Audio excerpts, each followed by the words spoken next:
Pasensya ka na kung sa dami ng taon galit ang tinanim ko, imbis na pasasalamat.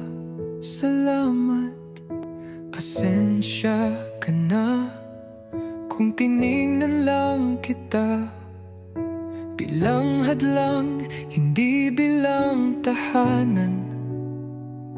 Sinisi kita sa lahat, pati sa sakit na hindi mo ginawa. Sinigawan kita dahil di na ibigay ang loob. Hindi ko alam na trabaho kang hosto, habang ako tinatawag ang duwag, walang kwenta.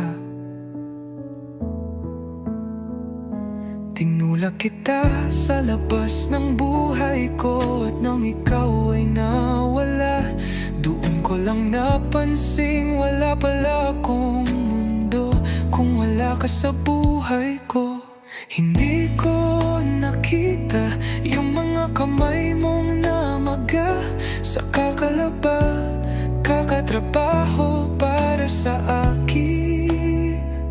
Hindi ko narinig ang higpi mong tinakpan mo ng ngiti, dahil ayaw mong makita kung mahina ka.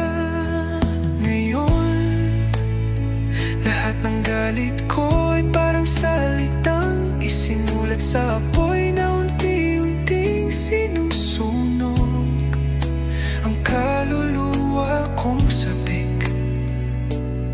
Na sana kahit isang beses masabi kong salamat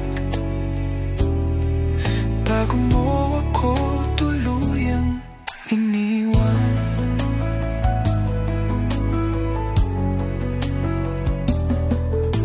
Alam kong minahal mo ako kahit palagi akong malamig, kahit hindi ako tumingin sa'yo, kahit ni isang yakap wala akong naibigay. At ngayon ako na lang ang nandito, nakahawak sa litrato mong kupas, na ulit-ulit na sinisi sa sarili. Bakit hindi ko naantindihin na ikaw pala ang nagsasakripisyo habang ako ang nananakit. Tanungan alala mo lang buha ng boses,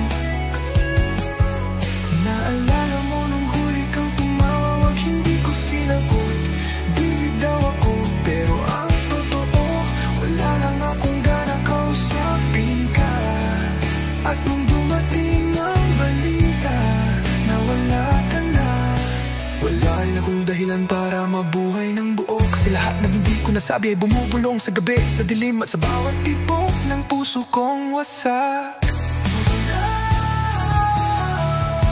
Pasensya na kung huli ang lahat, kung ngayon lang ako natutong umiyak, kung ngayon ko lang nakita na kayo pala ang dahilan kung bakit ako buo-buon, at dahilan kung bakit wasak ako ngayon.